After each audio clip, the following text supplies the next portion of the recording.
Hello जी। Welcome back. एक बार फिर से आप सबका हमारे चैनल पर स्वागत है।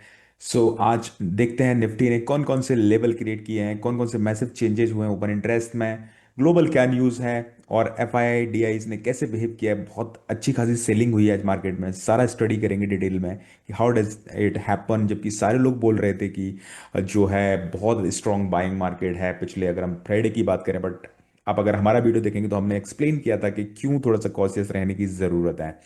So without wasting any time let's get started. और अगर हाँ, अगर आपने अभी तक हमारे चैनल को सब्सक्राइब नहीं किया तो प्लीज सब्सक्राइब कर लीजिए, because this is going to be the gold mine for your trading journey. And you never know कि कब हमारा थंबनेल आपको दोबारा दिखे। सो प्लीज इसको सब्सक्राइब कर लीजिए।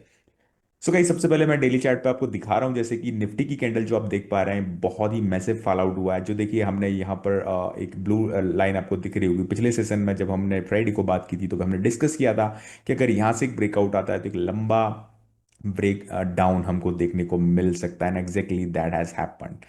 तो हम जब 5 मिनट की कैंडल की एक बार देख लेते हैं। जब पिछले फ्राइडे को जब क्लोजिंग हुई थी तो we have clearly said that कि सारे मूविंग एवरेज के नीचे, हालांकि जो डेली और वीकली टाइम फ्रेम था उसमें काफी कुछ पॉजिटिव दिख रहा था माहौल। बट यहाँ पर जैसा कि हमने बताया कि जब तक कि सस्टेन नहीं करेगा 26,200 के ऊपर, बिकॉज ये जो यहाँ पर देख रहे हो मल्टीपल यहाँ पर सपोर्ट एंड रेजिस्टेंस जोन आपको दिख रहे हैं, इसके ऊपर जब तक नहीं जाएगा, मींस जो ऑल टाइम हाई है उसके ऊपर एक अब अच्छी क्लोजिंग के बाद मार्केट सस्टेन नहीं करेगा, then it is going to be tough. क्योंकि कभी भी बुल मार्केट सीधे एकदम से नहीं भागता है, वहां पर उसको रुकना होता है और उसके बाद फिर एक ब्रेकआउट मिलता, then it would have been very good scenario. तो हुआ वही, मार्केट ओपन होता है, पहले नीचे जाता है, नीचे की तरफ प्राइस एक्शन देता है, कोशिश करता है ऊपर जाने की। ये देखिए पूरा साइडवेज ट्रेंड यहाँ से वहां तक देखने को मिलता है। मार्केट यहाँ से 26,150 से 26,080 के बीच में घूमता रहता है और इसके बाद आता है एक बड़ा फॉल आउट। और यहाँ पर देखिए, यहाँ पर संगम बनना ऑलरेडी क्रिएट हो चुका था मूविंग एवरेजेस का। जो हमारे वीडियोस रेगुलर देखते हैं उनको समझ में आ रहा होगा कि हम क्या बात कर रहे हैं। और देखिए, जैसे ही इस ब्लू लाइन को हमारी को क्रॉस किया, उसके बाद हमने बोला था कि 26,000 एक क्रिटिकल लेवल है, अगर उसके नीचे मार्केट रहता है तो वी कैन शॉर्ट। और जैसे ही 26,000 के नीचे मार्केट, स्पेशली इस वाली कैंडल लाइन जो डिमांड जोन है उसके नीचे मार्केट जैसे ही आता है, आप देखिए एक ही कैंडल में पूरा नेक्स्ट डिमांड जोन तक मार्केट पहुंच जाता है। और यहाँ पर सबसे ज्यादा जो वरीसम साइन है वो ये है कि ये देखिए यहाँ पर जो वॉल्यूम्स आए हैं लास्ट में, that is very very dangerous. तो इससे थोड़ा सा सिग्निफिकेंस लगता है। और दूसरी डेंजरस चीज ये है कि नीचे बिल्कुल भी कहीं पर कोई सपोर्ट देखने को फिलहाल नहीं मिल रहा है। तो हो सकता है कल के सेशन में एक और बड़ा फॉल आउट देखने को मिले। एंड जो साइकोलॉजिकल लेवल है 26,000 का, उसके नीचे मार्केट ने एक स्ट्रॉन्ग क्लोजिंग दी है। एंड जैसे कि आप कैंडल कलर से देख पा रहे होगे कि काफी मारूबुजो टाइप की, एग्जैक्ट मारूबुजो नहीं बोलेंगे बट स्टिल एक अच्छी क्लोजिंग यहाँ पर मार्केट ने दी है नेगेटिव साइड में। इसके रीजन क्या है वो भी हम डिस्कस करेंगे। उसके बाद अभी हम फिलहाल देख लेते हैं कि ग्लोबल मार्केट से क्या हाल रहे हैं आज। ग्लोबल मार्केट जैसा कि हम देख पा रहे हैं, एशिया पैसिफिक की अगर हम बात करें तो ऑलमोस्ट सारे मार्केट प्लस थे। जापानीज मार्केट में बहुत अच्छा खासा ड्रास्टिक फॉल आउट देखने को मिला, बाकी सारे मार्केट बहुत अच्छा परफॉर्म किए। और निफ्टी में यहाँ पर -0.50 ही देखने को मिल रहा है, -0.42। बट जो कैंडल बता रही है वो कुछ अलग ही हाल बता रही है। एंड अगर हम यूरोपियन मार्केट की बात करें तो यहाँ पर भी काइंड ऑफ कोई ट्रेंड नहीं है, कुछ मार्केट प्लस है कुछ माइनस है। जो मेजोरिटी ऑफ मार्केट हैं साइड वेज ही ट्रेड कर रहे हैं नाउ। अभी अमेरिकन मार्केट्स ओपन हुए हैं, देख लेते हैं वहाँ पर क्या है। देखिए 1.32% के साथ बढ़त वहाँ पर बनी हुई है। अब यहाँ पर सिनेरियो ये है कि जब अमेरिकन मार्केट्स गिरे थे तब इंडियन मार्केट्स काफी संभला हुआ था, और कहीं ना कहीं उन जोन को अब कवर करने की कैचअप करने की कोशिश कर रहा है इंडियन मार्केट। तो ये जो 1.5% की बढ़त है ये इसलिए देखने को मिल रही है क्योंकि जो एफओएमसी का माइन्यूट अभी भी रिलीज हुआ है उसमें कहीं ना कहीं इंटरेस्ट रेट को कम करने की बातों की बात चल रही है। ये काफी पॉजिटिव सेंटिमेंट होता है वहां के मार्केट के लिए। पर डाउ जोन्स जो एक ओवरऑल सिनेरियो है, और जो नेस्डेक है ये वैसे भी टेक स्पेशल इंडेक्स है, तो जो एनवीडिया की अर्निंग्स के बाद ये थोड़ा सा सूट किया हुआ है और उसी की वजह से देख रहे हैं आपकी ये थोड़ा सा अप है। बट डाउ जोन्स अभी भी आप देख सकते हैं 0.10% डाउन है। आई होप अगर यहाँ से थोड़ा सपोर्ट मिलता है तो इंडियन मार्केट को भी सपोर्ट मिलेगा। अगर ये क्रैश होता है तो फिर कल निफ्टी में भी एक बड़ा क्रैश देखने को मिल सकता है। ऐसी निफ्टी की बात करें तो देखिए थोड़ा सा संभला हुआ नजर आ रहा है मार्केट क्लोजिंग के बाद। हल्का सा ऊपर की तरफ गया है, बिकॉज यूरोपियन अमेरिकन मार्केट थोड़े से ठीक ठाक नोट पे, स्पेशली नेस्टेक की अगर बात करें ओपन हुआ तो उसके वजह से थोड़ा संभला नजर आ रहा है। बट अभी भी जो ये है, ये फ्यूचर्स की प्राइस है, वहां पर कैश प्राइस में अभी भी 25,000, 26,000 के नीचे ही है।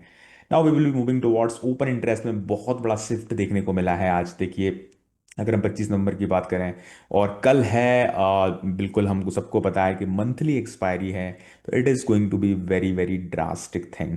तो यहाँ पर देखिए बहुत ज़्यादा चेंजेस देखने को मिले। सबसे ज़्यादा 26,100 के लेवल पर जो ओपन इंटरेस्ट है वो वहाँ पर चेंज हुआ है और इसको बहुत तेजी से सेल करा गया है। तो 26,100 लेवल, 100 का लेवल है, सेफ नज़र आ रहा है। और फिलहाल अगर हम पुट्स की बात करें तो कहीं ना कहीं मार्केट यहाँ पर 25,800 पे सबसे ज़्यादा दिखाई दे रहे हैं फिलहाल। तो 25,800 से 26,100 के बीच में मार्केट अभी अगर शॉर्टर टर्म की बात करें, यानी कि कल की बात करें, तो इसके बीच में ही कहीं ना कहीं क्लोज देना चाहिए। और स्पेसिफिकली शायद 25,900 और 26,100 के बीच में क्लोजिंग मार्केट को देना चाहिए। नाउ कुछ और इंपॉर्टेंट डेटा जो हमको डिस्कस करना है, that is F I I and D I का डेटा। सो एफ आई आई ने आज मैसिव सेलिंग करी है। वैसे भी पिछले 2 महीने से एफ आई आई बाय करते दिख नहीं रहे हैं, कभी 100-500 करोड़ की बाइंग करी होगी। बट आज एक जो, अब जो मैं बताना चाह रहा था कि जो ड्रास्टिक सेलिंग आई है वो आई है एफ आई आई की वजह से। दोस्तों पिछले 1 महीने में शायद ये सबसे बड़ा अमाउंट उन्होंने सेल करा है, -4,000 करोड़ रुपए। इसके पहले करीब 20 दिन पहले उन्होंने करीब 5,000 करोड़ का माल सेल करा था। और यहाँ पर देखिए उसके पहले 6,000 करोड़ का माल सेल करा था। तो पिछले करीब 10-15 दिन में सबसे बड़ी सेलिंग आई है। और दूसरी चीज, अभी सेंटिमेंट को चेंज लग रहे थे पिछले कुछ समय से, but again they have come back to haunt us, और यहाँ पर सेलिंग हुई है। डीआई ने आज फिर से मार्केट को संभालने की कोशिश की, but it was not sufficient. अब मैं कुछ की डेटा पॉइंट्स बताऊंगा जो हमने पिछले वीडियोस में डिस्कस करे थे। वो लोग अगर क्लू ले गए होंगे तो उन्होंने जरूर कुछ ना कुछ सही साइड में डिसीजन लिए होंगे। तो देखिए कल 21 नवंबर की वीडियो के बाद हमने बताया था कि ये देखो चारों सिग्नल यहाँ पर बीआरएस दिख रहे हैं। एफआईआई ने कॉल को सेल करा था, पुट को बाय करा था, और फ्यूचर्स को भी सेल करा था, और कैश में भी सेल करा था। तो ये जब ये चारों एक ही डायरेक्शन में हो जाते हैं तो अगले दिन हमको एक स्ट्रॉन्ग बीयरिश सिग्नल, या फिर अगर बुल कर लेते तो बुलिश सिग्नल देखने को मिलता है। And this has been a very good indicator. तो यहाँ पर आप जैसा कि देख पा रहे हैं, आज बहुत कुछ हमने लास्ट वीडियो में बताया था कि यहाँ पर इसी वजह से हम कॉशियस होने की बात कर रहे थे कि थोड़ा सा पॉजिटिविटी होने के बावजूद थोड़ा कॉशियस रहें। और अगर मूविंग एवरेज के नीचे मार्केट क्रैश करता है तो you need to understand that कि यहाँ पर आपको थोड़ा समझने की जरूरत है। तो देखिए मार्केट में आज अच्छे खासे पुट साइड में हमको पॉइंट्स देखने को मिल गए। सो आई होप आप समझ गए होंगे। बफेट इंडिकेटर एक बार देख लेते हैं। बफेट इंडिकेटर थोड़ा सा बहुत ज्यादा चेंज नहीं है, यहाँ पर 143% ओवर वैल्यूड है। यूएस ट्रेजरी बॉन्ड में कोई भी चेंज नहीं है, जहां की तहां ट्रेड कर रहा है, तो कोई सिग्निफिकेंट डेटा नहीं है। और कोई बहुत खास न्यूज़ अभी नहीं है इंडियन मार्केट्स के लिए। ये सब सेंटिमेंटल बना और एफआईआई की सेलिंग की वजह से ये सब देखने को मिला है मुझे आज की जो मार्केट की बात करें। So thank you so much. I hope आपको वीडियो पसंद आया होगा। अगर वीडियो पसंद आया तो प्लीज़ चैनल को लाइक, वीडियो को लाइक और चैनल को सब्सक्राइब कर लीजिए। हम मिलते हैं एक नए वीडियो के साथ, नई इंफॉर्मेशन के साथ कल की वीडियो में। तब तक के लिए thank you so much. Tata bye bye, take care, and thank you so much. We will be meeting soon in tomorrow's video. Thank you.